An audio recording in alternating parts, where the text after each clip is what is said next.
একটা বিষয় আমরা আজকে আলোচনা করব। আমি কলকাতায় আছি, দূর থেকে যেহেতু যেতে পারছি না। শ্রী অরবিন্দ সোসাইটি অশোকনগর শাখায় যে আজকে যারা আছেন তাদের সাথে এই মুঠোফোনের মাধ্যমে এবং দূরভাষের মাধ্যমে এই আলোচনাটা করব এই মুহূর্তে। এই আজকের আলোচনাটা করার উদ্দেশ্যটা একেবারেই তাৎক্ষণিক। প্রেক্ষাপটটা বলি যে আমাদের একটি ফিউচার এডুকেশন হোয়াটসঅ্যাপ গ্রুপ আছে। সেখানে বহু সরকারি স্কুলের এবং বেসরকারি স্কুলের শিক্ষক শিক্ষিকারা এই গ্রুপটার সাথে যুক্ত, এবং তাছাড়া আমাদের যে নিজেদের স্কুলগুলো আছে বিশেষত পশ্চিমবাংলায় তারা। তো আমরা ফিউচার এডুকেশন যে গ্রুপটা, অর্থাৎ বর্তমানে যে প্রথাগত শিক্ষা দেওয়া হচ্ছে এটা যে একেবারেই একটা মানুষকে স্বার্থপর দৈত্য সেলফিশ জায়ান্ট করে তোলার জন্য একটি আদর্শ ব্যবস্থা, এবং সমগ্রের সাথে তার যে একটা অস্তিত্বের যোগ সেটাকে ভুলিয়ে দিয়ে এক আত্মপর স্বার্থ সর্বস্ব মানুষ তৈরি করা, এবং তার যে কি কুফল সামাজিক জীবনে সামগ্রিক জীবনে, তাহলে তার বিকল্পটা কি ফিউচার এডুকেশন, সেই নিয়ে বিভিন্ন সময় সেখানে কখনো ভিডিও করা হয়, কখনো পোস্ট করা হয়, কখনো কোনো একটা এক্সপেরিমেন্ট শেয়ার করা হয়। তো দেখা গেছে বেশিরভাগ ওইখানে আমাকেই বেশিটা মানে করতে হয়। অন্যরাও করে, আমাদের অনেক এক্সপেরিমেন্ট গ্রুপ আছে নর্থ বেঙ্গলে, তারাও যে ওয়ার্কশপ গুলো করে প্রতি মুহূর্তে সেগুলো করে। তা আজকে একটা পোস্ট হয়েছিল, সেই পোস্টটা একজন করেছিল, সে একজন শিক্ষিকা। তা তিনি এমন একটা ওই মোটর স্কিল ডেভেলপমেন্টের জন্য শিশুদের তিনি একটা ইউটিউব পোস্ট করেছেন। তো আমি সেটা দেখে বললাম যে এ তো অহরহ একটু অবস্থাপন্ন স্কুলগুলোতে এইভাবে কিভাবে বাচ্চাদের মোটর স্কিল, তৎপরতা, হ্যাঁ, প্রেজেন্স অফ মাইন্ড কি করে ডেভেলপ করা যায়, তো সেটার জন্য অনেক ব্যবস্থা আছে, বিশেষ করে বড় বড় স্কুলে এবং একটু অর্থ স্কুলে, এবং এগুলো বহুল প্রচারিত। তার সাথে ফিউচার এডুকেশনের কি সম্পর্ক? এই যে স্কিল ডেভেলপমেন্টটা হবে, সেই স্কিলটাকে সে কোথায় কাজে লাগাচ্ছে, কোথায় কাজে লাগাবে? যারা সহজাতভাবেই খুব স্কিল ভালো ছেলে, তারাও তাদের শিক্ষাগত জীবনে তাদের ডিগ্রিতে তারা যথেষ্ট উন্নতি করে বাইরের দিক থেকে। তারা টপার হয় বিভিন্ন বিভিন্ন স্ট্রিমে। তারপরে সেই বৃহত্তর এই যে সংখ্যাটা, এই যে কৃতি ছাত্রছাত্রীরা, what is their role as a human being, as a social being, as a national being? তার মধ্যে সেই সত্তাটা কোথায়?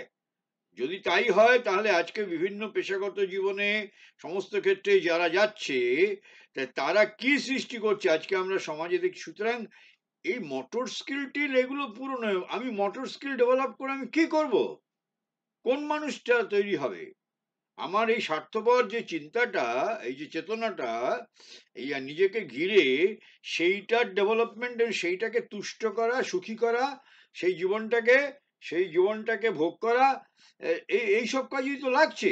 তার যে ব্যবহারিক জীবনে যে সার্থকতা, সফলতা শিক্ষা জীবনে। সুতরাং this is not a part of future education. যারা পোস্ট করছে তারা জানে না ফিউচার এডুকেশন মানেটা কি। তার জন্য আমাদের ভাবনার পরিসর তৈরি করা, তার সেগুলোকে তৈরি করা।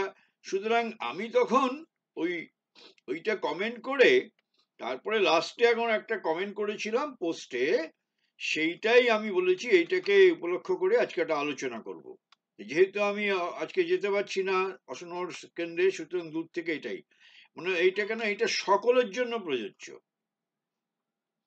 লেখাটা ছিল এরকম, উত্তরে আমার: এই সৃষ্টি নিরবচ্ছিন্নভাবে চেতনা ও শক্তির নানা বিন্যাস, আত্মপর ও পরাৎপর। কখন কিভাবে নিজের অভ্যাসে ও প্রকৃতির প্রলোভনে আত্মপর চেতনা ও শক্তি দ্বারা চালিত হই মুহুর্মুহু, আর কতটুকুই বা পরাৎপর চেতনা ও শক্তির প্রকাশ জীবনে। এর খোঁজ ও বাস্তব বিশ্লেষণ ও সংশোধন না করলে ভবিষ্যতের শিক্ষা ও তাকে কেন্দ্র করে নতুন সমীকরণের সমাজ ও জীবন মরীচিকাই। এবার তাহলে এই যে বাক্যটি লিখেছি, এইবার এইটা নিয়ে আমরা একটু দেখি। এইটার উপরই দাঁড়িয়ে আছে আমাদের ভবিষ্যৎ, মানে জীবন, ভবিষ্যৎ সমাজ এর থেকে ভালো হবে কিনা। যে অবস্থায় আছি, খুব খারাপ অবস্থায় আছি বাহ্যত, মানে বেঁচেও মরে থাকার মতো সামগ্রিকভাবে যা চারিদিকের অবস্থা। প্রথম দিকটা বাক্যটি কি, এই সৃষ্টি নিরবচ্ছিন্নভাবে চেতনা ও শক্তির নানা বিন্যাস, সেই নানা বিন্যাসের দুটি বিভাগ, একটা আত্মপর ও পরাৎপর। আত্মপর মানে যে চেতনা, যে শক্তি শুধু সেলফ ওরিয়েন্টেড। রবীন্দ্রনাথের সেই কবির ভাষায়, নিজেকে শুধু ঘেরিয়া ঘেরিয়া মরি পলে পলে, আপনাকে শুধু ঘেরিয়া ঘেরিয়া মরি পলে পলে, এই যে সেলফ ওরিয়েন্টেড, অর্থাৎ আমাকে ভালো রোজগার করতে হবে, আমাকে ভালো খেতে হবে, আমাকে আমার ইচ্ছা পূরণ করতে হবে, আমি যা চাই, আমি যেটুকু পছন্দ করি সেইগুলোকে যেভাবেই হোক ফুলফিল করতে, তার জন্য যত হিসাব, যত নিকেশ, এবং তাকে কেন্দ্র করে জীবনের মূল সময়, এনার্জি, চিন্তা, সামর্থ্য, জীবনের সিংহভাগ এইভাবেই চলে যায়। এই যে সেলফ ওরিয়েন্টেড লাইফ, হ্যাঁ নিশ্চয়ই মুখে আমি মার্কসিজমের কথা বলি, মার্ক্সবাদের কথা বলি, মুখে গান্ধীবাদের কথা বলি, মুখে আধ্যাত্মিকতার কথা বলি, কিন্তু আমার লাইফস্টাইলটা, অর্থাৎ আমি যে প্রতিদিনের জীবনটা বলি, সেখানে এই যেটাকে আমি বিশ্বাস করি একটা বৃহত্তর আদর্শ বা জীবন, সেইটা রিফ্লেকশনটা কোথায়? সেইখানে কি আমি আত্মপর, না আত্মপরের যে ঠিক বিপরীত দিকটা পরাৎপর? পরাৎপর মানে পরাৎপরের ইংরেজিটা হচ্ছে সুপ্রিম, যা অনন্ত, যা বিশাল, অর্থাৎ যে অবাক মনুষ্যগোচর সত্তা সমস্ত কিছুকে সৃষ্টি করেছে, এবং সমস্ত কিছুর মধ্যেই সেই পরাৎপর চেতনা রয়েছে। প্রথমত নিজেকে ছাপিয়ে একটা বিশ্বজনীন ইউনিভার্সাল চেতনা, এবং তার উপরেই বিয়ন্ড ইউনিভার্স, মানে সেটাকে পরাৎপর বলা হচ্ছে, সুপ্রিম, যেখান থেকে সব সৃষ্টি।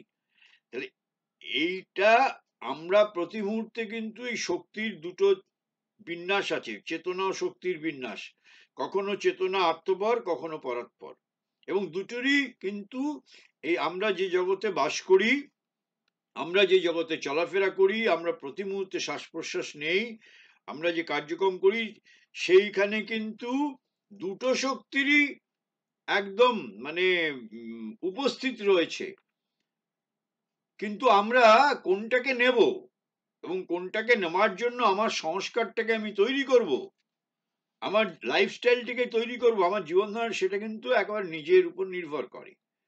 সুতরাং এই জন্য দুটো বিন্যাসই রয়েছে এবং মিলেমিশেই রয়েছে, এমন নয় ওটা আলাদা একটা স্তর, এরম ভাবে বোঝানো যায় না।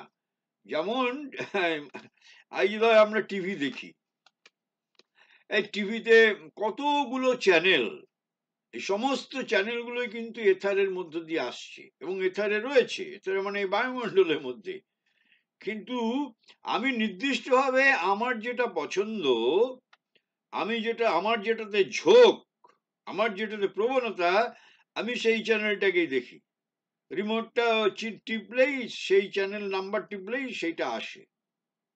কিন্তু আমার যদি মনে হয় আমি না, আমি এই এই এই চ্যানেলটা দেখবো না, আমি এর থেকে অনেক ভালো কিছু, যেটাতে একদম নিজের শুধু বিনোদন হবে না, তার মধ্য দিয়ে নিজের শিক্ষা, নিজের চেতনা, নিজের ভাবনা, নিজের অনুভব দিগন্ত প্রসারী হয়ে যাবে, সেইগুলো দেখার মধ্য দিয়ে, শোনার মধ্য দিয়ে, তখন আমি কি করবো, আমি রিমোটটাকে চেঞ্জ করে দেবো। চেঞ্জ করলে সেই জিনিসটা এসে যাচ্ছে। তার মানে কি, জিনিসটা রয়েছে এই আবহাওয়ার মধ্যে, বায়ুমণ্ডলের মধ্যে, তরঙ্গের মধ্যে, কিন্তু আমার পছন্দ অনুযায়ী আমি ধরছি।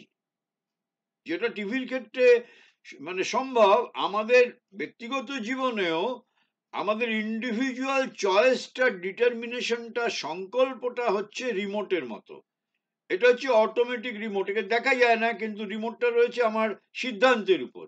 আমি সিদ্ধান্ত নেবো আমি এটা করব, লাইক এ রিমোট, আমি সঙ্গে সঙ্গে সেই রকম চিন্তা, সেই রকম বিষয়বস্তু, সেই রকম পঠন পাঠন, সেগুলোর সাথে আমার লেনাদেনা আদান প্রদান হচ্ছে।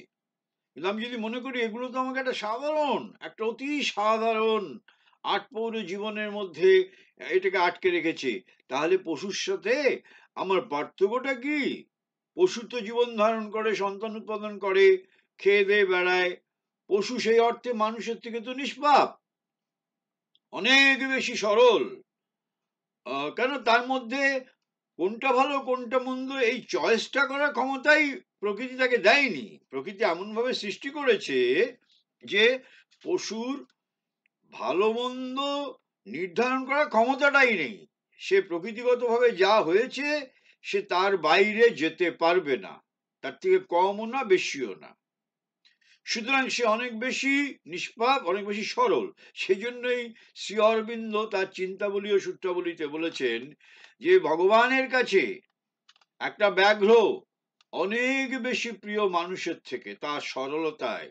একটা বাঘ তো সরল, সে যে মানুষ খায়, সে মাংস খায়, সে যে ওটা তার প্রকৃতি, প্রকৃতি ওকে দিয়েছে। ও জানে না যে আমি মানুষটাকে আক্রমণ করে খাচ্ছি, রক্তের স্বাদ পাচ্ছি, মাংস খাচ্ছি, এটা আমার পাপ। এ বোধটাই প্রকৃতি তাকে দেয়নি। সুতরাং সে তার স্বভাবে চলে। কিন্তু মানুষের নির্দিষ্ট কোনো স্বভাব নেই। এই মুহূর্তে সে সাধু মনোভাব, পর মুহূর্তে সে একজন আত্মপর স্বার্থপর মানুষ, যার সাথে সমাজে, যার সাথে আশপাশের যোগে, যার সাথে দেশের, রাষ্ট্রের কোনো যোগাযোগ নেই, কোনো দায়বদ্ধতা নেই, কোনো ভূমিকাই নেই। তার 0.1% ভূমিকা নেই সমগ্রের সাথে তার যে নিত্য যোগ। সেই জন্য এইটা কিন্তু আমাদের বুঝতে হবে যে চেতনা ও শক্তির যে স্তরবিন্যাস আছে, আত্মপর ও পরস্পর দুটো জিনিসই রয়েছে। এখন আমি কোনটাতে আগ্রহী তার উপর নির্ভর করছে আমার হয়ে ওঠা এবং আমার সাথে সাথে আমার চারপাশের সমাজ। সমাজ কোনোদিন আলাদা করে বদলাবে না, আইন দিয়ে বদলাবে না, ভোট দিয়ে একটা পার্টি বদল করে, কনস্টিটিউশনাল চেঞ্জ, আইন বদল করে কোনো দিন পৃথিবী এক্সপেরিমেন্ট হয়ে গেছে। তাহলে বলতে পারি তাহলে এই বদল টদল গুলো কি একেবারেই অপ্রাসঙ্গিক, একেবারেই মানে কোন, হ্যাঁ, যতক্ষণ না পর্যন্ত মানুষ ওই চেতনায় একটা সাইজেবল সেকশন অফ পিপল, একটা বৃহত্তর উল্লেখযোগ্য জনগোষ্ঠী যতক্ষণ না ওই জায়গায় যাচ্ছে, ততক্ষণ তো এর মধ্যে দিয়ে যেতে হবে একটু 19-20। যেমন দেখা গেছে যে নারীকে, মহিলাকে ধর্ষণ করে যখন প্রচুর এই ধর্ষণের সংখ্যা বাড়ছে, তখন আমরা নতুন আইন আনা হলো, ভারত সরকার আনলো, যে মানে একবার প্রাণদণ্ড। কিন্তু সংখ্যা তথ্য বলছে এই আনার পরে ধর্ষণের সংখ্যা কমেনি। তথ্য বলছে মানুষের যে আদিম প্রবৃত্তি, হিংস্র প্রবৃত্তি, সেটা যখন প্রকট হয়ে সামনে আসে, সে ডোন্ট কেয়ার, বেপরোয়া। কালকে তার ফাঁসি হয়ে যেতে পারে, সেই মুহূর্তে সে ভুলে যায় তার এত উদগ্র হিংস্র কামনা বাসনা, সে তখন তাকে ভোগ করার জন্য মরিয়া হয়ে ওঠে। This is the fact of the মানে সিচুয়েশন, এইটাই পরিস্থিতি। সুতরাং আমরা আমাদের কাজটা কি? আমরা আজকে বলছি এটা একটা আধ্যাত্মিক কেন্দ্র, এখানে এসে একটা অনুশীলন হয়। হ্যাঁ, কেউ বলবে দূর ওখানে কি হয়, ওখানে যাওয়ার দরকার নেই। হ্যাঁ, ওটা কিছু সিলেক্টেড, ওতে আমার ভালো কথা। কাউকে কোথাও আসার জন্য কোনো দিব্যি দেওয়া নেই, কেউ কোথাও জোর করে আসবেন না। কিন্তু প্রশ্ন হচ্ছে যে প্রত্যেকটা জিনিসের পিছনে একটা উদ্দেশ্য থাকে। এখানে যে এই কেন্দ্রে যে আসেন মানুষরা, তার মূল উদ্দেশ্যটা কি? বলতে পারেন আসে তো অনেকেই, তাহলে তো উদ্দেশ্য তো কোথায়? ব্যক্তিগত জীবনে, তারা যে পরিবারে বাস করে, তারা যে পাড়ায় বাস করে, কই তার তো প্রতিফলন দেখা যায় না। হ্যাঁ, ঠিক কথা, এটাও যুক্তি। সবার মধ্যে সেই প্রতিফলন নেই। সে ওয়ান পাইস ফাদার মাদার হিসাব করে, কখনো সে নিজের অপছন্দ হলো সে রেগে যায়, কখনো সে তার অনুজ যারা তার উপর নির্ভরশীল, তাদের একটু দোষ দেখলেই সে একেবারে ভয়ানক সেই খড়গহস্ত হয়ে ওঠে। হ্যাঁ, এগুলো তো থাকবেই, কারণ আমরা তো এখানে এসেছি কাউকে জোর করে পাল্টাবার জন্য না। আমরা এখানে একটা পরিষদ তৈরি করার চেষ্টা করছি, একটা আধ্যাত্মিক পরিসর, আধ্যাত্মিক চেতনা, একটা আধ্যাত্মিক অনুশীলন, যেটা শ্রী অরবিন্দ মা একদম শতাব্দীর শেষতম ঋষি হিসাবে শ্রী অরবিন্দ যেটা দিয়েছেন, হ্যাঁ, একদম লেটেস্ট। আমরা এমন একটা আধুনিক যুগে বাস করছি, আধুনিক যুগে মতো করে যে আধ্যাত্মিকতা, তার প্রয়োগ, তার অনুশীলন কোন রকম কাঠিন্যের মধ্য দিয়ে, দুর্বোধ্যতার মধ্যে না গিয়ে, সেইটার জন্যই শ্রী অরবিন্দ মা এসেছিলেন, এবং তাদের সমস্ত লেখা, সমস্ত দিশাটাই সেই রকম করে। তো সেইটা নিজেদের মতো করে বুঝতে চাই বলে কেন্দ্রে আসি বা পঠন পাঠন করি। কিন্তু বুঝতে চাওয়াটা আর তাকে জীবনে প্রয়োগ করা তো এ তো ওষুধ গেলানোর মতো নয়, বা ইঞ্জেকশন পুশ করার মতো নয়। সেটা তো আমি শুনলাম, আমি পড়লাম, আমি এখানে এসে ধ্যান করলাম, আমি শ্রী অরবিন্দের দিব্য দেহাংশ স্মৃতিসৌধ রোজ সাজালাম, এটার উপর নির্ভর করে না। নির্ভর করে আমি কতখানি সিনসিয়ার নিজের প্রতি, নিজেকে চারপাশে একটা সমগ্রতার দৃষ্টি থেকে নিজেকে দেখছি, বিচার করছি, সিদ্ধান্ত নিচ্ছি এবং পুনর্গঠিত করছি, এইটার উপর নির্ভর করে। একজন হয়তো আসতে পারে না নানান কারণে, সে সকালবেলায় সমাধি সাজাতে, বা সে কেন্দ্রে যে সময় পাঠচক্র আসতে পারে, তার এমন কিছু পারিবারিক বা সামাজিক দায় দায়িত্ব রয়েছে, হতেই পারে, আমরা জানি না মানুষের কথা। কিন্তু সে যদি যেটুকু সে পড়েছে সেইটা যদি প্রতি মুহূর্তে তার নিজের জীবনে, সমাজ জীবনে এবং তার পারিপার্শ্বিকতার জীবনে সে যদি সেটাকে নিজেকে প্রয়োগ করতে পারে, নিজেকে পুনর্গঠিত করতে পারে সেই পরাৎপর চেতনার আলোকে, সে তো আমার আমার আমার আপনার থেকে অনেক এগিয়ে আছে। এগিয়ে থাকাটাই মূল কথা। কেন্দ্রের ভূমিকা হচ্ছে সেই পরিসরটিকে, সেই দৃষ্টিকোণটিকে তুলে ধরার একটা স্পেস, পরিমণ্ডল, এবং সেই সুযোগটা নেওয়ার জন্য একটা সুন্দর পরিবেশ, যেটা সর্বত্র পাওয়া যায় না, সেটা কেন্দ্রে আছে। এবং এই যে সবাই অনেকে এলে বলে কি অপূর্ব পরিবেশ, বসলে মনটা শান্ত হয়ে যায়, এই পরিমণ্ডলে ঢুকলেই মনটা কেমন হয়ে যায়, অদ্ভুত একটা প্রশান্তি আছে, একটা পরিচ্ছন্নতা, একটা দিব্য সৌন্দর্য। এই পরিমণ্ডলটা সাহায্য করে। এই পরিমণ্ডলটা সবসময় বাড়িতে পাওয়া যায় না, সমাজে পায়, কিন্তু সেটার মধ্যে আবদ্ধ থাকলে কিন্তু হবে না। কেন, একদিন এই শুরুর অবলম্বনটা, আশ্রয়টাকে ভেঙে বেরিয়ে আসতে হবে। যেমন একটা গাছ যখন ছোট থাকে, চারা থাকে, তাতে গরু ছাগলে যাতে মুড়িয়ে না দেয়, মানুষ যাতে মারিয়ে না দেয়, তখন আমরা চারিদিকে একটা বেড়া দিয়ে দিই।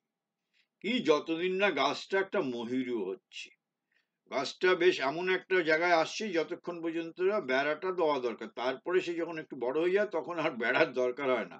কেন, তখন সে এত শক্ত সমর্থ হয়ে যায় যে বাইরের গরু ছাগল বা মানুষ তাকে উপড়ে ফেলতে পারে না। তো আমাদের জীবনের ক্ষেত্রেও একটু বেড়া দেওয়ার জন্য আমরা একটা কোনো পরিবেশ খুঁজি। যেমন এই কেন্দ্রে একটা পরিবেশ, হ্যাঁ, বাড়িতেও পরিবেশ করে নিতে পারি, কিন্তু মনে হয়, কিন্তু এই পরিবেশটা যদি আমাদের সংস্কার হয়ে যায়, ওখানে গেলেই আমার মুক্তি, ওখানে না গেলে তাহলে বুঝতে হবে যে আমরা কিন্তু আটকে গেছি, আমরা আটকে গেছি, আমরা আটকে গেছি। সেই 1 মিনিট, 1 মিনিট, আমি একটু আসছি, 1 মিনিট।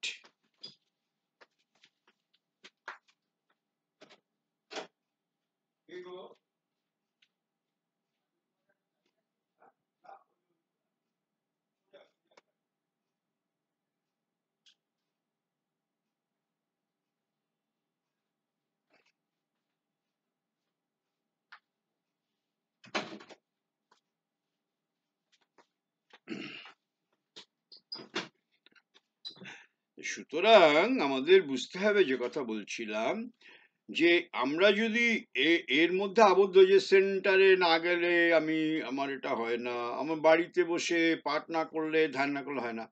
আরে এটা তো শুরুর জন্য এটা প্রয়োজন, কিন্তু শুরুটা যেন শেষ না হয়। বেশিরভাগ মানুষের ক্ষেত্রে কিন্তু এই অবলম্বনটা বাধা হয়ে দাঁড়ায়, এই অবলম্বনটা সে ছাড়তে পারে না। একটা শিশু যখন প্রথমে ভূমিষ্ঠ হয়, তবে বেড়ে ওঠে, তো মা তার হাত ধরেন, বা শিশুও মায়ের হাত ধরে, কেন সে যাতে পড়ে না যায়। কিন্তু মা একটা সময় হাত ছেড়ে দেন, বা শিশুও হাতটা ছেড়ে দেয়, যে সে গুটি গুটি গুটি করে, তারপরে দেখলো বাহ আমি তো বেশ হাঁটতে পারছি, তখন আর তার হাত ধরতে হয় না। এই সেন্টারে আসা, বাড়িতে পড়া, বাড়িতে ধ্যান করা, এগুলো সব ওই শিশুর হাত ধরার মতো। আমাদের অবলম্বন ছাড়তেই হবে। আমরা বাজারে, ট্রেনে, বাসে, ক্লাবে, মুদি দোকানে যখনই যাব, তখন আমার চেতনাটা যেমন মানে সেরকম সমৃদ্ধ হয়ে যাবে, স্বাধীন হয়ে যাবে, তখন কিন্তু যেখানেই আছি আমার ওই চেতনা, ওই যে পরাৎপর চেতনা, ওই যে বিশ্বাতীত চেতনা, বিশ্বগত চেতনা আমার মধ্যে কাজ করছে। আমি তখন বাজারে গিয়ে যেভাবে ইন্টারাক্ট করছি, ট্রেনেও যখন কথা বলছি, আমি অফিসেও কাজ করছি, তার পিছনে রয়েছে কিন্তু চেতনার প্রভাব। আমি ওই চেতনায় আচ্ছন্ন, এবং আমার প্রকাশও তখন অন্যরকম হতে বাধ্য। যে কোনো পরিস্থিতি, একটা সাধারণ মানুষ, একটা বৈষয়িক মানুষ, আত্মপর মানুষ, স্বার্থপর মানুষের যা প্রকাশভঙ্গি, তার যে সামাজিক সম্পর্ক, সেটা একেবারেই স্বার্থপর সম্পর্ক। সেটার থেকে ওই একই কাজ, একই ওই পরিস্থিতি, ভিন্নতর চেতনার একজন মানুষ, যে আধ্যাত্মিক চেতনার মানুষ বা পরাৎপর চেতনায় আচ্ছন্ন প্রভাবিত ব্যক্তির ক্ষেত্রে কিন্তু ওই ওইটা বদলে যাবে, সমস্ত দৃষ্টিভঙ্গিটা এবং তার যে রিয়াকশন বদলে যাবে, তার আঙ্গিকটাই বদলে যাবে। পরিস্থিতি এক, কিন্তু তার প্রকাশভঙ্গি সেক্ষেত্রে ভিন্ন। তখন তার কাছে কোনো একটা ছোট সমস্যা তাকে পীড়িত করবে না, তার ভিতরে উদ্বেগ, ঝড়, বিদ্বেষ, ঘৃণা তৈরি করবে না। তখন সেটা বিশালতার আলোকে সমস্ত জিনিসটা দেখতে হবে। কিভাবে দেখবে, তখন সেই চেতনাই ঠিক করে দেবে। এর কোনো রেডিমেড ফর্মুলা নেই। সুতরাং এই যে আমরা প্রতি মুহূর্তে যদি এইভাবে নিজেদেরকে পুনর্গঠিত না করি, তাহলে কিন্তু আমরা কেউ শিক্ষকতার জীবনে আছি বা থাকবো, কেউ একটা ব্যবসায়ীর ভূমিকায় খদ্দেরের কাছে মাল বেচাকেনা করছি, কেউ পঞ্চায়েতের প্রধান হয়েছি, কেউ কাউন্সিলর হয়েছি ওয়ার্ডে, কেউ মিউনিসিপ্যালিটি চেয়ারম্যান হয়েছি, কেউ অফিসের বড়বাবু হয়েছি, কেউ হয়তো বিডিও হয়েছি, কেউ ডিএম হয়েছি, কেউ দেশে কোন রাজনৈতিক দলের নেতা হয়েছি, দেশের শাসক হয়েছি। আলটিমেটলি কি, এই মানুষগুলোর ভিতরে যদি এই যে নতুন একটা পরাৎপর চেতনার আলোকে নিজেকে যদি পুনর্গঠিত করার অনুশীলন আমরা না করি, তাহলে যেখানেই আমরা বসবো, আর আমরা যতই আইন কানুন বদলাই, আমার হাত দিয়ে সে আইনের অপপ্রয়োগ হবে, আমার হাত দিয়ে সেই সিস্টেমটাকে আমি নষ্ট করব। পৃথিবীটাকে কেউ কলুষিত করেনি, কোনো ভিন্ন গ্রহের জীব এসে, গ্রহান্তরের জীব এসে না, পশু পাখিরা এসে। এই পৃথিবীকে কলুষিত করেছে, সমস্ত সিস্টেমকে নষ্ট করে মানুষই।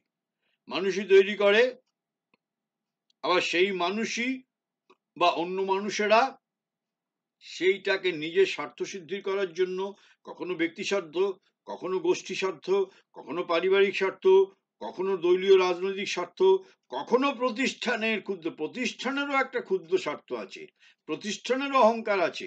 সেই জন্য প্রতিষ্ঠান বনাম প্রতিষ্ঠান, রাজনৈতিক দল বনাম রাজনৈতিক দল, ধর্ম বনাম ধর্ম, রাজ্য বনাম রাজ্যের সংঘাত সর্বত্র। তার কারণ কি, এই এই যে ফরমেশন গুলো, কখনো ব্যক্তি, কখনো পরিবার, কখনো গোষ্ঠী, কখনো প্রতিষ্ঠান, তার মূল কেন্দ্রে রয়েছে তো মানুষ। এই মানুষগুলো যেখানেই থাকবে না কেন, সেখানেই প্রতিযোগিতা, সংঘর্ষ, অসঙ্গতি। এবং সুতরাং সমস্ত এই অসঙ্গতি দূর করার জন্য আমাদের প্রতিদিনের জীবনে আত্মপরতা থেকে একদম নিজেকে ভেঙে একটা পরাৎপর, যার মধ্যে বিশালতা রয়েছে। বিশালতা থাকলে কি হয়, বিশালতার প্রথম লক্ষণ হচ্ছে অনেক সমস্যা, অনেক দুর্যোগ আছে, তা আমাকে পীড়িত করবে না, আমি তার মধ্য থেকে বেরিয়ে আসতে পারবো, এবং সেই একটা ইনডমিটেবল স্পিরিট, অদম্য সেই শক্তি, উৎসাহ এবং বিশ্বাস জন্মাবে। এবং যদি না জন্মায়, বুঝতে পারবো যে আমার ভিতরে সেই আত্মপরতা থেকে সেই পরাৎপরের চেতনার যে প্রভাব, তার যে প্রকাশ, সেটা হচ্ছে না। ওই বইয়ে যখন পড়ছি, যখন বক্তৃতা দিচ্ছি, যখন ধ্যানে বসি, সেই মুহূর্তের জন্য মনে হয় নিজের মধ্যে থেকে নিজে বেরিয়ে এসেছি একটা বৃহত্তর। যেই সাধারণ চেতনায় ফিরে আসি, তখন চেপে ধরে পারিপার্শ্বিক চেতনা, স্থূল চেতনা, আত্মপর চেতনা। এবং এই আত্মপর চেতনা কিন্তু তা আমার মনের ভেতর দিয়ে প্রকাশ পায়, কারণ মন একটি যন্ত্র। আমার অনুভব আবেগের মধ্য দিয়ে প্রকাশ পায়, যেটাকে আবেগ সত্তা বলে। শ্রী অরবিন্দ বলছেন ভাইটাল বিং। আমার দেহ চেতনার মধ্য দিয়ে প্রকাশ পায় এই ক্ষুদ্রতার চেতনার কিরকম মনের মধ্য দিয়ে। আমি বলবো আদর্শের কথা, কিন্তু ব্যবহারিক জীবনের সাফল্যের জন্য, স্বার্থসিদ্ধির জন্য মন তখন কিন্তু প্রকারান্তরে, আড়ালে বা প্রকাশ্যে, সে এমন ভাবে, এমন যুক্তিকে খাড়া করে, সে এমন জীবন যাপন করে, সব সময় মন তাকে সাপোর্ট করে। একটা ক্ষুদ্রতার জীবন, একটা আত্মপরতার জীবন, একটা গণ্ডিবদ্ধ জীবন, একটা কমফর্টের জীবন, সে তার জন্য নানান রকম যুক্তি দিয়ে নিজেকে চালায় এবং সেই যুক্তির অজুহাত দেয়, এবং মন সেইভাবে করে। এবং সেটা ব্যক্তিগত জীবনে, পারিবারিক জীবনেও, রাজনীতিতে তো একেবারে প্রকট তার রূপ। নিজের রাজনীতির স্বার্থসিদ্ধির জন্য, ক্ষমতা দখলের জন্য সে এতই প্রতিযোগিতা এবং এতই একটা মানে দুর্বিনীতের মানে মানে তাদের মানে দৃষ্টান্ত আমরা আজকে সমস্ত জায়গায় দিচ্ছি। মানুষের কোনো আস্থা নেই, কিন্তু মানুষের সামনে বিকল্প নেই বলেই মানুষ এই সিস্টেমের ভিতরে অসহায় ভাবে আছে। কিন্তু মানুষ যেদিন খুব সচেতন ভাবে নিজের মতো করে এই অনুশীলন, এই প্র্যাকটিস, এই আগ্রহ, এতে তার মুখ্য যে মানে মানে কি প্রেরণা যেদিন আসবে, সেদিন কিন্তু সমাজ পাল্টাবে, রাজনীতি পাল্টাবে, শিক্ষা পাল্টাবে। কেন, সবকিছুর মাথার উপরেই তো রয়েছে মানুষ। সে মানুষের চেতনা, তার যত মানে বলে না বুদ্ধির দৌড় আর কতটুকু, চেতনার দৌড় কতটুকু, ওইটুকুই, তার বেশি সে কিছু করতে পারে না। সেই জন্য শিক্ষা মুখ থুবড়ে পড়েছে। রাজনীতি শেষ একেবারে, তার দগ্ধ সেই মানে ঘা যে বেরিয়ে পড়েছে সমগ্র রাজনীতির চেহারার মধ্যে। হ্যাঁ, রাষ্ট্রিক যে মানে অসঙ্গতির সম্পর্ক, আজকে পাশের দেশ সারা জীবন ধরে স্বাধীনতার পরে টেরোরিজম করে গেল আমার দেশটার বিরুদ্ধে, এই হচ্ছে না। এবং ওখানে আবার আমেরিকা, সে তার ব্যবসায়িক সাফল্যের জন্য সে সাপের গাড়েও চুমু খাচ্ছে, আবার এর গালেও চুমু খাচ্ছে। এর থেকে বেরোনোর জন্য আমাদের তো একটা নতুন জীবনশৈলী চাই, এবং সেটা আমাদের শিক্ষা ব্যবস্থার মধ্যে প্রথাগত এবং প্রথাগত জীবনের বাইরে এই যে আমরা অনুশীলন করি, বই পড়ি, লাইব্রেরিতে বই আছে, বিভিন্ন অনুষ্ঠানে আলোচনা, বিভিন্ন টপিকে, এটাও তো এক ধরনের শিক্ষা। শিক্ষা শুধু বিদ্যালয় হয় না, শিক্ষা আমার নিজের ঘরে হয়। শিক্ষা আমি নিজের মতো করে নিজে, প্রথাগত স্কুলের শিক্ষার বাইরেই আসল শিক্ষাটা শুরু হয়। দেখা গেছে মানুষ যতদিন ওই বিদ্যালয়ে পড়ে, কলেজে পড়ে, ইউনিভার্সিটিতে পড়ে, তার ওই শিক্ষার সাফল্যের জন্য, ডিগ্রি সাফল্যের জন্য, রেজাল্ট ভালোর জন্য সে যে যে শেখে, পরীক্ষার পরের দিন তাকে যদি প্রশ্ন করা হয়, সে ভুলে যায়, কিছু মনে নেই। মানে যে কি লিখেছে তাকে যদি জিজ্ঞেস করা হয় পরের দিনই, কেন 2 ঘন্টা পরে পরীক্ষা শেষে বাড়িতে জিজ্ঞেস করে, সে বলতে পারবে না। This is the failure of the entire system. এর থেকে অবৈজ্ঞানিক, এর থেকে অযৌক্তিক ব্যবস্থা কিছু হতে পারে না। সুতরাং আমাদেরকে বুঝতে হবে যে আমরা যদি এই দিকটা যদি মন না দিই, এদিকটার উপর অভিনিবেশ না করি, এবং তার জন্য কি পরিমাণ নিজেকে ভেঙে ভেঙে গড়তে হবে।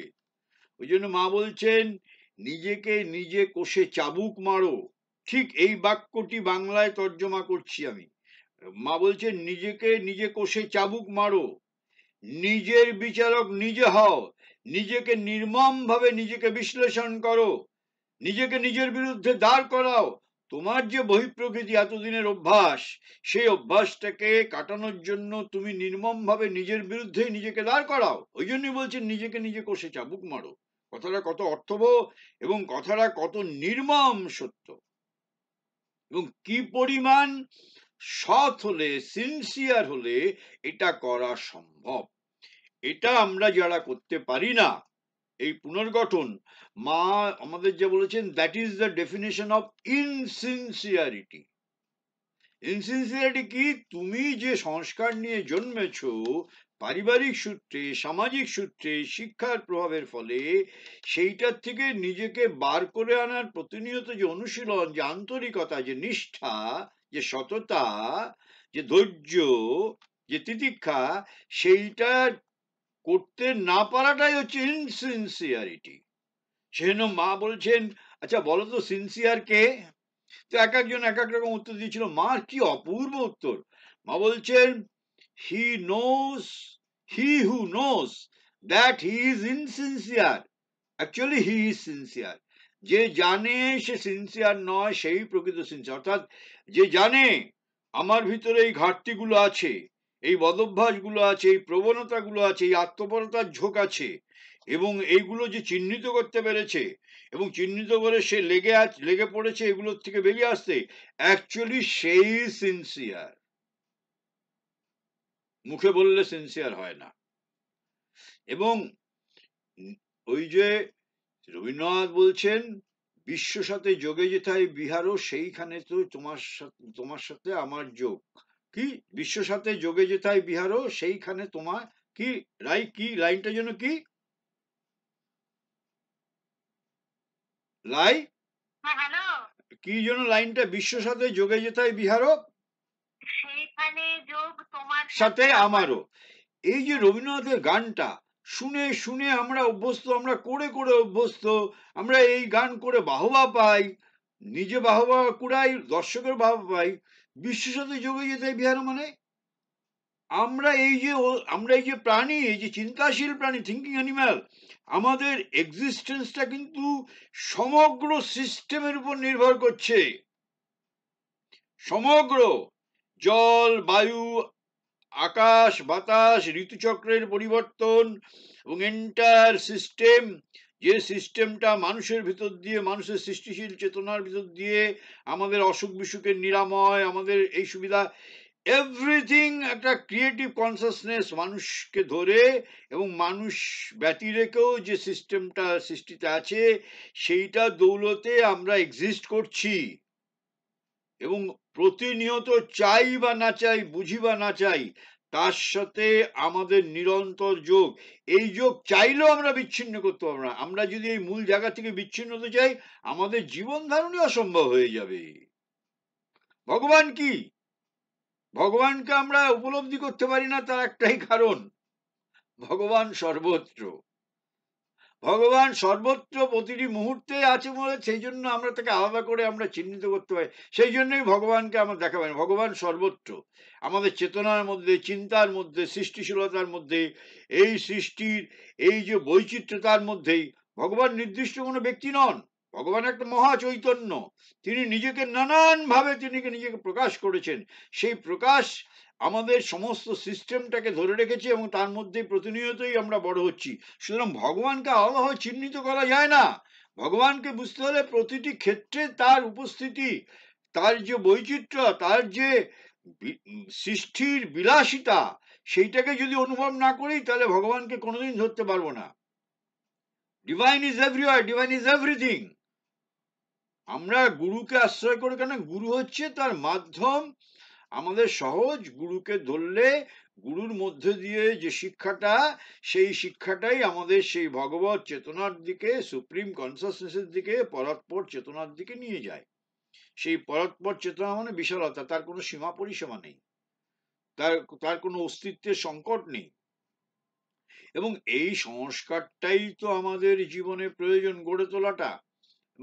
এবং তখন কিন্তু ওই আমাকে কেউ ডিকটেট করে চালাবে না, আমার নিজের ভিতর থেকেই আমি নিজে চলবো। হ্যাঁ, আমার প্রভু আমি। সেই জন্য মা বলছেন না যে আমি তোমাদের এমন একটা জীবনশৈলী শেখাতে এসেছি যাতে তুমি নিজেই নিজের প্রভু হয়ে ওঠো, তোমার নিজেই নিজের শিক্ষক হয়ে ওঠো। এবং নিজেই নিজের শিক্ষকটা হচ্ছে নিজের ভিতরে এমন একটি কেন্দ্রীয় চেতনা আছে, যেটাকে মা বলেছেন নির্দিষ্ট ভাষায় চৈত্য পুরুষ, আমার হৃদয়। সে যদি জাগে, তার অনুভব যদি জাগে, সেই হচ্ছে তোমার প্রভু, সেই প্রভুই তোমাকে চালাবে। তোমার মনের সিদ্ধান্ত, তোমার প্রাণের আবেগ কি ধরনের হওয়া উচিত, কিভাবে হওয়া উচিত, তোমার দেহের অভ্যাস, দেহ কিভাবে তার অভ্যাসকে সে চালিত করবে, গঠিত করবে, তার নিজস্ব চেতনা, তার নিজস্ব মন। দেহেরও মন আছে, কোষীয় মন আছে, সেলের মাইন্ড আছে, সেলুলার মাইন্ড। মা কবে এই নিয়ে গবেষণা করেছেন, কিন্তু আজ আধুনিক ফিজিক্স বলছে প্রত্যেকটা সেলের নিজস্ব মন আছে, তার মেমারি পর্যন্ত আছে। আমাদের দেহকোষের স্মৃতিশক্তি আছে, তার মন আছে। আচ্ছা, কথা প্রসঙ্গে যখন এটা উঠলোই একবার বলি, আচ্ছা সেলের মেমারি কিরকম কোষের? কোষেরও স্মৃতিশক্তি আছে। আমরা এই মনের স্মৃতিশক্তি, আমার দেহের কোষগুলোর মধ্যে স্মৃতিশক্তি। তার প্রমাণ, একটা উদাহরণ, একটা শিশু জন্ম নিয়েছে, শিশুটা যখন একটু বড় হয়েছে, সামান্য একটু, হয়তো 6 মাস, 1 বছর কি 8 মাস, দেখতে সে দাদুর মুখের মতো। সেই দাদুর চোখ, দাদুর নাক, দাদুর কথা বলার ভঙ্গি। মানেটা, তার মানেটা যে যৌন প্রক্রিয়ার মধ্যে নারী পুরুষের যে মিলন হয়েছিল, তার মধ্যে দিয়ে তার সন্তান এসেছিল, সেই সন্তান বিয়ে করে সে আবার একটা জন্ম দিল, অর্থাৎ তার ছেলের ছেলে হলো। দেখা গেল ছেলের মধ্যে সেইটা আসেনি, কিন্তু নাতির মধ্যে ঠাকুরদার দেহের অবয়বের পুরোটাই যেন এসে গেছে। তার অভ্যাস, তার চোখের চাউনি, তার নাকের গঠন, তার কানের গঠন। মানেটা কি? সেল তার মেমারিকে বহন করেছে, দেহকোষ। সেই মেমারিটা ঠিক যে সময় যে পরিস্থিতিতে সে রেপ্লিকা করতে পারে, সে ওই নাতির শরীরের ভিতর দিয়ে সে নিজেকে রেপ্লিকা করে গড়ে তুলেছে। এইটাই প্রমাণ যে সেলের স্মৃতিশক্তি আছে, আমাদের দেহকোষের স্মৃতিশক্তি আছে, ঠিক সে হুবহু রেপ্লিকা করেছে। মা তো পরীক্ষাই করেছেন। ফ্রান্সের এক ভদ্রমহিলা, তে শিশুর জন্মদানের আগে তিনি যে বিছানাটায় শুয়ে থাকতেন, সেই বিছানাটার সামনে লিওনার্দোর একটা বিখ্যাত ছবি, মায়ের কোলে শিশু, সেটা টানানো ছিল। প্রতিদিন কল্পনা করতেন আমার সন্তানটি যেন তেমন হয়। শিশুর জন্মদানের পরে হুবহু সেই ফ্রেমে বাঁধা ছবিটির মতো শিশু হলো। মানে মনের যে চিন্তা, সেই চিন্তাটা দেহকোষের মধ্যে গেছে। যখন কনসিভ করছে শিশুটি মায়ের গর্ভে, অর্থাৎ সেই চিন্তার প্রভাব সেলের মধ্যে পড়ছে, এবং সেল সেই চিন্তা অনুযায়ী নিজেকে তৈরি করছে। তার নাক, তার কান, তার মুখ, তার সমগ্র অবয়বটা মুখের ভেবে দেখা যায় যে চেতনা, আমি যেরকম চিন্তা করছি সেই স্মৃতিটাকে ধরে সেল তার সেলুলার ফরমেশনটা শিশুর মধ্যে হুবহু তার প্রতিফলন হয়ে গেল। This is the memory. এবং আমরা যা কিছু পৃথিবীতে আমরা করি, কিছুই শেষ হয় না। এটাকে বলা হয় কোয়ান্টাম থিওরি। কোয়ান্টাম ওয়ার্ল্ডের মধ্যে নাথিং ইজ ডিস্ট্রয়েড। এবং শুধু তাই নয়, কোয়ান্টামের একটা সোজা মোদ্দা কথা, এটা খুব কঠিন জিনিস, বিজ্ঞানের এক আধুনিকতম আবিষ্কার। মানে খুব সহজে যেটা বলতে হবে যে এই বিশ্ব, সমগ্র সৃষ্টি কতগুলো অণু পরমাণুর দ্বারা গঠিত। আমরা যে রূপটা দেখে, এই রূপটা হচ্ছে তার বাইরের শেপ, মৌলিক তার রূপ হচ্ছে কতগুলো কণা। একটি কণা পৃথিবীর এক প্রান্তে যখন আছে, আর একটি কণা যখন পৃথিবীর আর এক প্রান্তে আছে, কোনো দূরত্ব নেই, একই সাথে connected. there is no disconnection, disruption। কোনোভাবেই এই দূরত্ব কোনো দূরত্বই নয়, একেবারে মানে ইনসেসেন্টলি, কন্টিনিউয়াসলি কানেক্টেড। এই যে কানেকশন, এটাকেই বলে একত্ব, ইন্ডিভিজুয়ালিটি। এবং আমরাও যা কিছু করছি, এই সমস্ত পৃথিবীর বায়ুমণ্ডলের মধ্যে চেতনার স্তরে, তা সবসময় তার কিন্তু একটা প্রতিফলন হচ্ছে, এবং আমরা তার থেকে নিচ্ছি এবং সেখানে আবার ফিরিয়ে দিচ্ছি। এবং এইটা হলো ইন্টারকানেক্টেডনেস। একটা জিনিস আমরা সৃষ্টি করেছি, বাকি কিছুই সৃষ্টি করিনি। আমাদের মন, প্রাণ, দেহ সবই চেতনার আত্মপর বা পরাৎপর চেতনার বিন্যাস অনুযায়ী সে একটা রিসিভিং ইনস্ট্রুমেন্ট, যার যেরকম সংস্কার।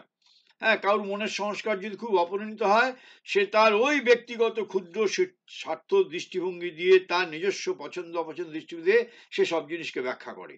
সে একটা তত্ত্বকেও তার মতো করে সে ব্যাখ্যা করে, ফলে তত্ত্বের অপপ্রয়োগ হয়, সে আধ্যাত্মিকতা হোক আর রাজনৈতিক দর্শনই হোক।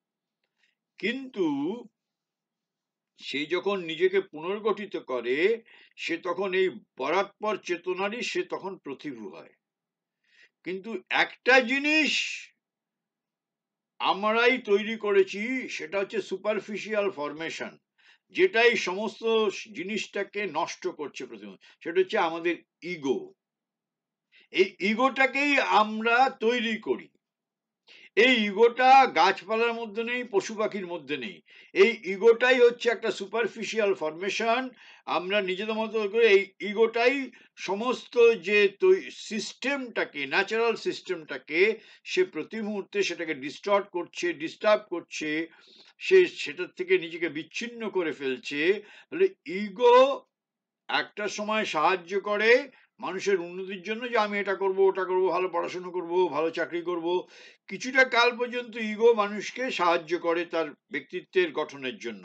কিন্তু একটা সময় গিয়ে তার যখন প্রয়োজন ফুরে যায়, তখন কিন্তু ইগো একটা বিরাট বাধা সমস্ত মানব জীবনে সমগ্রের মধ্যে, যেটা আজকে দেখছি সমস্ত জায়গায় ইগোর লড়াই। এবং এতটাই হিংস্র সে লড়াই, রক্তপাত, প্রাণহানি হচ্ছে সেখানে। সুতরাং একটা জিনিসই মানুষ তৈরি করেছে, তার ইগো ফরমেশনটা। আমাদের সাধনা হচ্ছে নিজের ইগো থেকে নিজেকে মুক্ত করা। নিজের ইগো থেকে নিজেকে মুক্ত করাটাই হচ্ছে আধ্যাত্মিকতা। এবং তার জন্য যে অনুশীলন, তার জন্য যে পরাৎপর চেতনার কাছে নিজেকে খুলে ধরা, বিশ্বজনীন হওয়া, এবং একটা অবাধ মুক্তির অনুভব নিজের মধ্যে অনুভব করা, একটা মুক্তির স্বাদ, মানে সেখানে কোনো বন্ধন নেই। এবং সেই মুক্তির স্বাদ পেলে তখন তার নিজের সুখ দুঃখ, নিজের যন্ত্রণা, নিজের ক্ষোভ, নিজের অনিশ্চয়তা, সেন্স অফ ইনসিকিউরিটি, এসব চলে যায়। সে আগুনের মধ্য দিয়েও সে হেঁটে যেতে পারে, সে সমস্ত প্রতিকূলতার মধ্যেও সে অজেয় হতে পারে, যখন সে এই পরাৎপর চেতনার আবেশে নিজেকে যখন পুনর্গঠিত করে, নিজেকে সম্প্রসারিত করে। এটাই হচ্ছে কিন্তু আমাদের আধ্যাত্মিকতা, আমাদের আধ্যাত্মিক জীবন। এবং সেটা না করতে পারলে সে আমি শিক্ষক হই, আমি ডাক্তার হই, আমি সরকারি প্রশাসক হই, আমি প্রধান হই, কাউন্সিলর হই, যেখানেই যাব আমরা সেটাকে নষ্ট করব এবং আমাদের মতো করে ব্যবহার করব, আমাদের ইন্টারপ্রেট, আমাদের নিজেদের মতো সে ইন্টারপ্রেট করব। এর থেকে মুক্ত করতে হবে নিজেকে, নিজেকেই নিজের হাত থেকে মুক্ত করতে হবে। এবং ওই যে মায়ের কথা, নিজেকেই নিজে কষে চাবুক মারো, এটা সেলফ ইম্পোজ ডিসিপ্লিন, প্রতিদিনের ডিসিপ্লিন। সকাল থেকে উঠে প্রতিদিন ঘুমোতে না যাওয়া পর্যন্ত, ঘুমের পরেও সাধনা চলে, যে আমি সবকিছুই করব, কিন্তু একটা যেন নিজের সামনে নিজে একটা চেতনার আয়না রাখছি, সে আয়নায় ফেলে দেখছি, করছি একটা কাজ আর দেখছি যে আমার মধ্যে দিয়ে কি প্রকাশিত হচ্ছে, কোন চেতনার প্রকাশ, পরাৎপর চেতনার প্রকাশ না আত্মপর চেতনার প্রকাশ। এই অনুশীলনটাই তো আধ্যাত্মিকতা। এবং এই আধ্যাত্মিকতা মানে নিজেকে পুনর্গঠিত করা। তুমি ওই এটাকে বলবে ধর্ম, এটাকে বলবে বুজরুকি, আধ্যাত্মিকতার মানেই জানে না যারা এসব করে। তারা নিজেরা কিছু করতে, গড়ে তুলতে পারেনি পৃথিবীতে, তাদের মতবাদ দিয়ে পৃথিবীটাকে এতটুকু বদলাতে পারেনি, মানুষকে বদলাতে পারেনি, মানুষের মধ্যে ধর্মান্ধতা বদলাতে পারেনি, মানুষের মধ্যে সাম্প্রদায়িকতা বদলাতে পারেনি, হিংসা বদলাতে পারেনি। আর বড় বড় কথা বলছে লক্ষ্মী ভান্ডার, অমুক ভান্ডার, তমুক ভান্ডার, আয়ুষ্মান ভারত। মানুষের বদল না হলে মানুষ তো এগুলোকে সব অপব্যবহার করে, স্বার্থপর দৈত্যের মতো, পশুর মতো, চিন্তাশীল পশুর মতো কাজে লাগবে। আমরা কি পৃথিবীটা চিন্তাশীল পশুর জন্য সৃষ্টি করা হয়নি? গড হ্যাজ একটা বড় গেম প্ল্যান আছে ডিভাইনের। এই পরাৎপরচেতা, সেই ডিভাইনের গেম প্ল্যানটা হচ্ছে সাম্প্রতিককালে আমাদের যে সৃষ্টি করা হয়েছে, আমরা ক্রমশই নিজেকে ছাপিয়ে উঠে ভগবানের যে মানে অপরিসীম যে গুণগুলো, সেইগুলো আমরা অর্জন করব। সেই জন্যই এই শরীরটা আনতে লক্ষ লক্ষ কোটি কোটি বছর প্রকৃতিকে এক্সপেরিমেন্ট করতে হয়েছে। তারপরে সাম্প্রতিকতম কালে আমরাই একমাত্র শেষতম জীব এসেছি পৃথিবীতে, আমাদের মধ্য দিয়ে সেগুলো এক্সপ্লোর হবে। আমরাই একদিন ভগবান হয়ে উঠবো। শ্রী অরবিন্দ বলছেন আমাদের লক্ষ্য কি ভগবান। আরে ভগবান মানে কোনো ব্যক্তি না, ভগবান মনে হচ্ছে অসীম অনন্ত সম্ভাবনা, যেগুলো সেই সৃষ্টির উষাকাল থেকে রয়েছে, সেগুলো আমাদের মধ্যে আমরা চাইলে আমরা অর্জন করতে পারি, যেটা প্রকৃতি আর কাউকে এই সুযোগটা দেয়নি। এইটাকেই শ্রী অরবিন্দ বলছেন মানুষের লক্ষ্য হচ্ছে ভগবান হওয়া। ভগবান হওয়া মানে নিজেকে নিজে ছাপিয়ে ক্রমশই আজকে একটা ধাপ, কালকে একটা ধাপ, পরশুদিন একটা ধাপ, এইভাবে নিজেকে আনফোল্ড করা পেঁয়াজের খোসার মতো, হ্যাঁ, গিয়ে মূল চেতনায় প্রতিষ্ঠিত হওয়া। This is our purpose.